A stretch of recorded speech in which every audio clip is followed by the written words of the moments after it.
Pembangunan berterusan dan rancangan memperkasa ekonomi tempatan menjadi agenda utama calon gabungan rakyat Sabah JRS bagi Dewan Undangan Negeri Dun Bingkur, Rafiee Robert, dalam memastikan kawasan itu tidak lagi ketinggalan selepas bertahun-tahun berdepan jurang prasarana.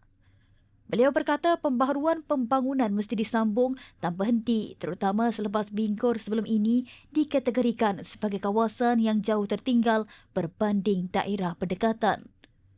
Rafiee yang juga calon termuda di kawasan itu berkata keutamaan pentadbirannya adalah memastikan setiap projek pembangunan yang sudah dirancang sebelum ini diperkukuh sambil menambah beberapa inisiatif baharu bagi menarik sokongan belia serta wanita. Rafiee juga percaya bahawa kempen kali ini memberi kelebihan kepada JRS meskipun berdepan persaingan 10 penjuru termasuk daripada parti-parti lain dalam blok politik Sabah. Katanya, pengundi Bingkur cenderung kepada kestabilan serta rekod pentadbiran kerajaan negeri yang telah memberi banyak manfaat kepada masyarakat sejak PRN 2020. Rafiee turut menolak dakwaan bahawa beliau hanya menumpang nama besar bapanya, Datuk Robert Tawik, penyandang kerusi Bingkur. Sebaliknya menegaskan pencalonannya adalah strategi memilih pemimpin muda yang memahami kehendak belia. Meneruskan agenda pembangunan di kawasan ini kerana terdahulu 5 tahun untuk membangunkan kawasan Bingkur ini yang ketinggalan 10 hingga 15 tahun itu sangat jauh. Jadi hari ini kita perlu meneruskan agenda pembangunan dan saya percaya rakyat Bingkur mahukan satu lagi kerajaan yang meneruskan agenda pembangunan di kawasan Dun Bingkur.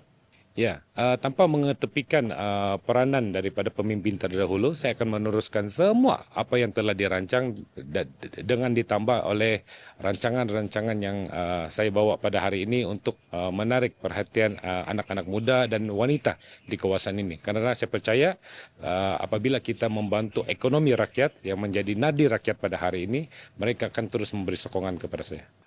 Sekarang strategi kita adalah untuk memastikan semua pengundi di kawasan ini untuk bersatu hati di bawah panji JRS dan saya melihat persaingan di antara 10 penjuru itu bukan satu masalah kerana rakyat Bingkur ini lebih memilih untuk kebersamaan dan mahukan satu kerajaan yang banyak membantu kepada kawasan Bingkur sebelum ini. Tidaklah melihat kepada untuk sebagai anak untuk meneruskan legasi beliau, tetapi saya percaya mandat yang diberikan kepada saya oleh pucuk pimpinan itu adalah bertepatan kerana memilih calon anak muda bagi kawasan ini dan saya rasa saya calon yang pertama iaitu calon anak muda di kawasan Dun Bingkur dan saya percaya pucuk pimpinan memilih saya untuk calon pilihan raya kali ini kerana mungkin di kawasan Bingkur ni mempunyai lebih 50% pengundi muda yang berumur 40 tahun ke bawah.